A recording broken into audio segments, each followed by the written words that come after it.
माता बहनों, आप सभी जानती हैं कि हमारा यह शरीर पंच तत्वों से मिलकर बना है और इस शरीर व मन का संतुलित होना हमारे स्वास्थ्य के लिए बहुत जरूरी है, क्योंकि इन्हीं पंच तत्वों का असंतुलन होने से हम बीमारियों से ग्रसित हो जाते हैं और कभी कभी तो मानसिक बीमारियों से भी घिर जाते हैं।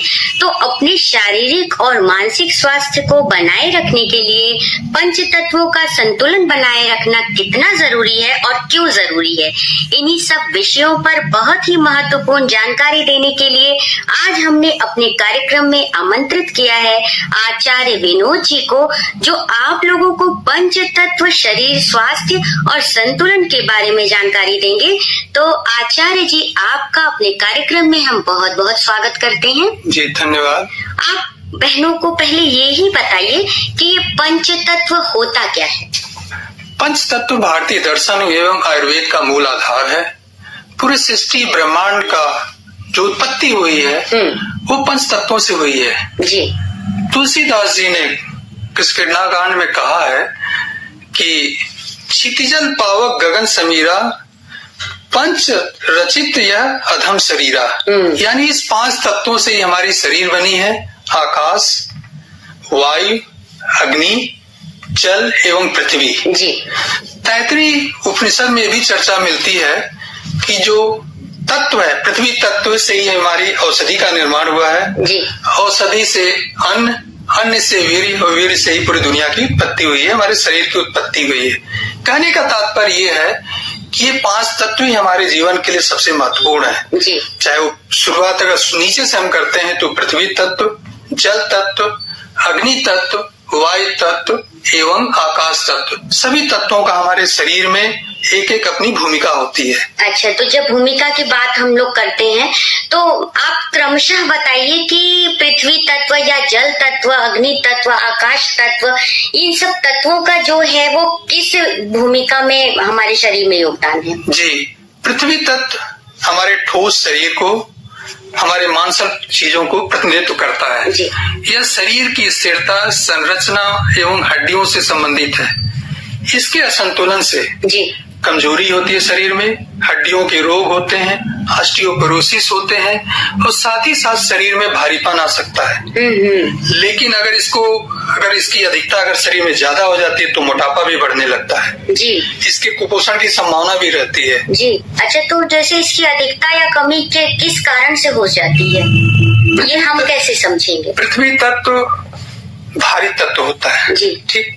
हमारे शरीर में, जैसे हमारे शरीर में 7 चक्र होते हैं, उसमें 5 चक्र जो होते हैं हमारे, इस पंच तत्वों को भी विरूपित करते हैं। तो सर्वप्रथम जो पृथ्वी चक्र होता है वो मूलाधार को, तो मूलाधार अगर डिसबैलेंस होता है तो शरीर में मोटापा बढ़ने लगता है। तो खासकर जैसे हम नमक, ज्यादा चीनी का सेवन करते हैं तो उससे पृथ्वी तत्व भारी होने लगता है, तो शरीर में मोटापा, ऑस्टियोपोरोसिस, इस तरह की तमाम समस्याएं आने लगती हैं। साथ साथ सबसे बड़ी समस्या आती है, हमारी वाणी की समस्या आती है। जी। क्योंकि अक्सर हमने देखा है कि जिस बच्चे का पृथ्वी तत्व कमजोर है उसकी वाणी में समस्या आती है, वो हकलाता है, बोल नहीं पाता है, देर से बोलता है, इस तरह की तमाम समस्याएं आती हैं।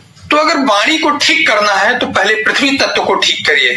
पृथ्वी तत्व को ठीक करना है तो नंगे पांव आप सुबह सुबह टहलिए, ज्यादा पौधों के संपर्क में रहिए, पौधों को जल दीजिए, नंगे पांव ज्यादा रहिए। इस तरह से जो भी आप अगर प्रयास करेंगे तो हो सकता है। जैसे अगर आसन आप करते हैं तो उसके लिए ताड़ासन है, उसके लिए सबसे बढ़िया आसन है कि सुबह उठिए, आप प्राणायाम करिए। इस तरह की कोशिश से हमारा पृथ्वी तत्व ठीक हो सकता है। एक प्रश्न मेरे मन में और आ रहा है, जैसे आपने कहा है ना कि पृथ्वी तत्व अगर कमजोर होता है तो वाणी की दुर्बलता होती है, तो कुछ बच्चों में ऐसा देखने को मिलता है कि वो जो पैदाइश से ही बोल नहीं पाते हैं, जब बोलने की उम्र अवस्था आती है, तो उनका क्या पृथ्वी तत्व बिल्कुल ही कमजोर होता है। बिल्कुल, मैं आपको एक उदाहरण बताऊंगा। एक मामला है जयपुर का, मेरे एक शिष्य ने फोन किया कि गुरुजी मेरा बच्चा बोल नहीं पा रहा, 3 साल का बच्चा था। जी। वो बोला कि मेरा बच्चा बोल नहीं पा रहा है।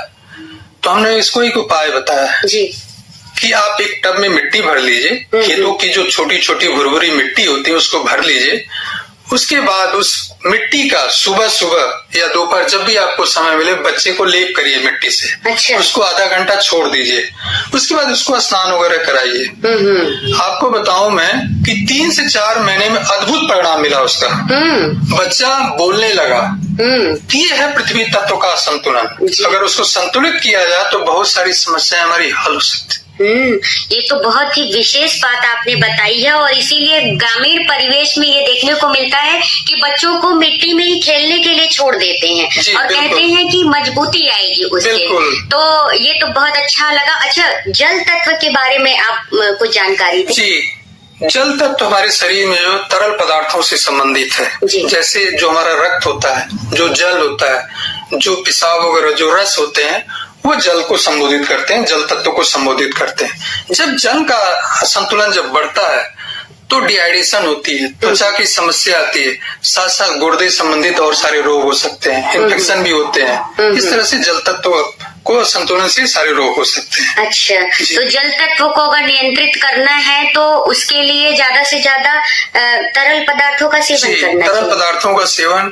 जल तत्व का संतुलन तभी होता है जो सबसे ज्यादा हम नमक का, सफेद नमक का सेवन करते हैं, चीनी का सफेद करते हैं, और साथ ही साथ जब हम कम जल ग्रहण करते हैं तो ये समस्या हमारे साथ आती है। अच्छा, जल तत्व की मजबूती के लिए प्राकृतिक उपाय क्या है? प्राकृतिक उपाय है कि आप जल अधिक से अधिक ग्रहण करिए, खासकर तरली चीजों का सेवन करिए, जैसे आप नारियल पानी हो गया, साथ ही साथ लौकी हो गई, खासकर और जितने तरल पदार्थ है तरबूज वगैरह उसका आप सेवन करिए, तो इससे हमारा जल तत्व संतुलित नहीं होगा, संतुलन बना रहेगा। योग और प्राणायाम या इत्यादि इस तरह की चीजों से क्या जल तत्व नियंत्रित? उसके जल तत्व से के लिए सबसे अच्छा होता है चंद्रभेदी प्राणायाम। अच्छा। हमारी 2 नासिका होती हैं, एक नासिका बाएं होती है और एक दाहिनी होती है। बाएं नासिका हमारी चंद्र नाड़ी को रिप्रेजेंट करती है और दाहिनी नासिका हमारी सूर्य नाड़ी को प्रतिनिधित्व करती है।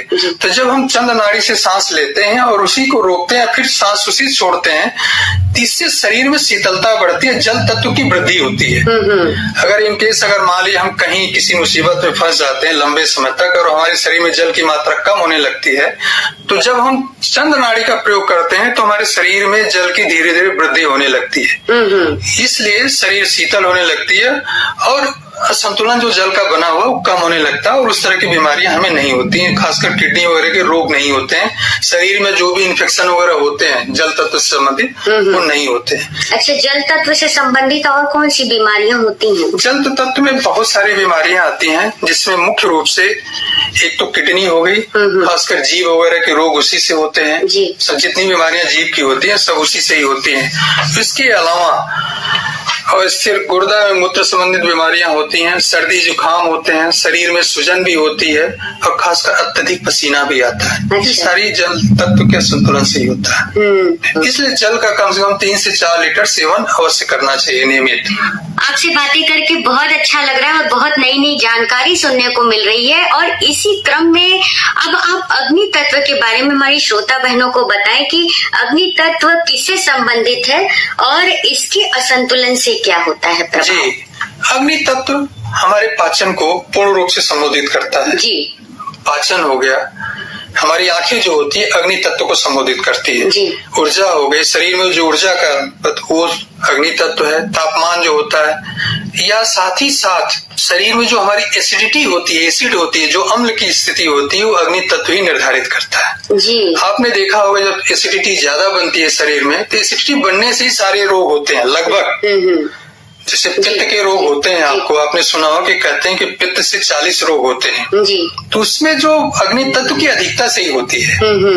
तो उसको अगर असंतुलित हो गया, संतुलन नहीं किया हमने, तो उसके लिए फिर हार्ट अटैक वगैरह हो गया, पाचन की दिक्कत हो गई, कब्ज की दिक्कत हो गई, मतलब बहुत तमाम तरह की परेशानियां, लीवर संबंधी भी समस्याएं इस समय ज्यादा देखी। उसी की वजह से होती है। जी। तो इसको कैसे नियंत्रित किया? अग्नि तत्व को नियंत्रित करने के लिए, उसका संतुलन बनाने के लिए मसालेदार का भोजन आप न करें, तला भुना न खाएं, ठंडे स्वभाव वाले आहार लें जो ठंडा प्रवृत्ति का हो, खीरा और तरबूज नारियल का सेवन करें, साथ ही साथ क्रोध एवं तनाव से दूर रहें। उसके लिए सबसे अच्छा एक आसन होता है सूर्य नमस्कार। सूर्य नमस्कार को करें और साथ ही साथ भस्त्रिका प्राणायाम भी करें। अच्छा, इससे आपका अग्नि तत्व संतुलित होगा। अच्छा, ये जो मांसाहार होता है, मांसाहार और शाकाहार में से क्या मांसाहार अग्नि तत्व को प्रभावित करता है? मांसाहार पूरे हमारे शरीर को प्रभावित करता है। हमारी शरीर की जो बनावट होती है, जो संरचना होती है, उसको मांस कभी स्वीकार नहीं करता है। मांस जो हमारी शरीर है, मांस को कभी स्वीकार नहीं करती। हम लोग शाकाहारी हैं, बाय बर्थ शाकाहारी हैं। ये हमारी चीजें शुरू से ही चली आ रही है, इसलिए हम लोग को शाकाहारी बनना चाहिए और शाकाहार भोजन ही लेना चाहिए। यही हमारे लिए उचित होता है। और अब आगे जो तत्व है वो आकाश तत्व, वायु तत्व है। तो वायु तत्व के बारे में जानकारी दें। वायु तत्व हमारे तंत्रिका तंत्र को संबोधित करता है, हमारी गति को संबोधित करता है। जो हमारा श्वास और प्रश्वास होता है उसको संतुलित करता है, उसको संबोधित करता है। जैसे मान लीजिए शरीर में कुछ चीजें ऐसी होती हैं, जैसे अनिद्रा हो गई, गैस हो गई, कब्ज हो गया, चिंता, भय, या जोड़ों में जो आप दिक्कत देखती हैं, जोड़ों में आजकल ढेर सारी दिक्कतें आ गई हैं, खासकर सुखापन वगैरह, जो दर्द वगैरह हो रहे हैं, वो वायु तत्व की असंतुलन से ही हो रहा है। अच्छा। नसों में जो खिंचाव हो रही है, खासकर आजकल देख रहे होंगे, आजकल जो पीछे बैक पेन वगैरह, ये सब जो समस्याएं आ रही हैं, तो ये वायु तत्व के असंतुलन से ही होती है। तो इसमें खान पान का क्या परहेज करना चाहिए? इसमें सबसे पहले हमारा जो आयुर्वेद कहता है कि एक स्नेहन प्रक्रिया होती है। स्नेहन मतलब मालिश, तो तिल का मालिश करना चाहिए शरीर में। अच्छा। कम से कम शनिवार को तो मालिश करना ही चाहिए। अच्छा, दिन का कुछ प्रभाव है कि शनिवार को करने से? बिल्कुल, चूंकि वायु तत्व जो है, वायु तत्व के 2-3 ग्रह भी हैं। जैसे वायु तत्व शनि को और राहु को प्रेजेंट करता है। जी। तो शनिवार को अगर तिल या सरसों का तेल शरीर पे लेपन करती हैं तो उससे ज्यादा प्रभावित होता है। जी। और साथ ही साथ गर्म भोजन आप करें, जब भी करें तो गर्म भोजन करें, शीतल भोजन न करें। जब भी आप बाहर निकले तो श्वास गहरी लें, आप गहरी श्वास लें। साथ ही साथ अनुलोम विलोम करें। दिनचर्या आपकी नियमित होनी चाहिए। सुबह उठिए, गुनगुना पानी पीजिए। उसके बाद आसन आप सुबह बैठिए, एक पवन मुक्त आसन है और एक मंडूक आसन है, उसको आपको नियमित करना चाहिए। उससे वायु तत्व संतुलित होता है। सबसे बड़ी चीज है कि सर्वप्रथम हम अगर नियमित हमारे पास अगर 10 मिनट है, कहीं भी खुले में जाएं, वहां 10 मिनट सुखासन में बैठे आकाश तत्व के नीचे, हमें सर्वप्रथम अनुलोम विलोम करना चाहिए। उसके बाद एक उकड़ू आसन आता है, उकड़ू बैठना चाहिए। उकड़ू बैठने से ही हमारी मैक्सिमम समस्याएं हल हो सकती हैं।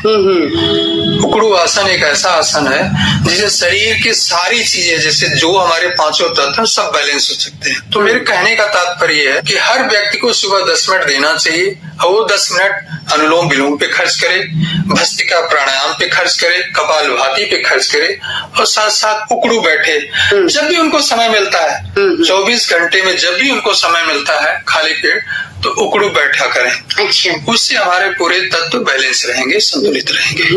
अच्छा, आकाश तत्व के बारे में अब हम लोग जानकारी ले लें। जी, आकाश तत्व मानसिक स्पष्टता, रचनात्मकता और शांति को संबोधित करता है। हमारे जो विचार हैं वो आकाश तत्व के अधीन आते हैं। जी।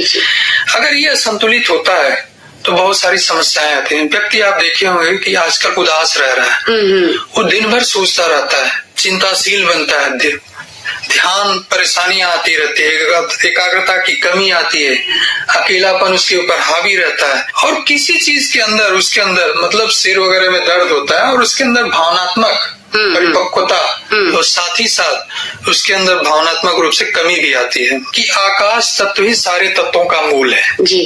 ये हमारा अंगूठा आकाश तत्व है। अगर इस अंगूठे को आप निकाल दीजिए तो इसमें अंगुलियां हमारी काम नहीं करती हैं। जी। ठीक है। आकाश को जब हम मिलाते हैं, इससे तर्जनी से मिलाते हैं तो हमारा वायु तत्व, ये वायु मुद्रा बनती है। ये अग्नि मुद्रा बनती है जब हम इसको मध्यमा से मिलाते हैं।